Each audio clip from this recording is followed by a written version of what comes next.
Isang batang 4 na taong gulang sa Lapu-Lapu City, Cebu ang nakalunok ng 5 pisong barya. Ayon sa ina ng bata, nanghingi ng pera ang anak. Maya-maya nakita nila na sumusuka ang bata kaya agad nilang dinala sa ospital. Doon na uminang bata sa sakit sa lalamunan hanggang sa makita sa x-ray na nakabara roon ang barya. Sa ngayon wala pang impormasyon kung naalis na ang barya sa lalamunan ng bata.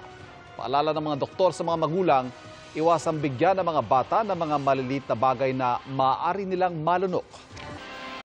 Mga kapuso, patuloy na tumutok sa mga balita. Mag-subscribe sa GMA Integrated News sa YouTube. Sa mga kapuso abroad, samahan nyo kami sa GMA Pinoy TV at sa www.gmanews.tv.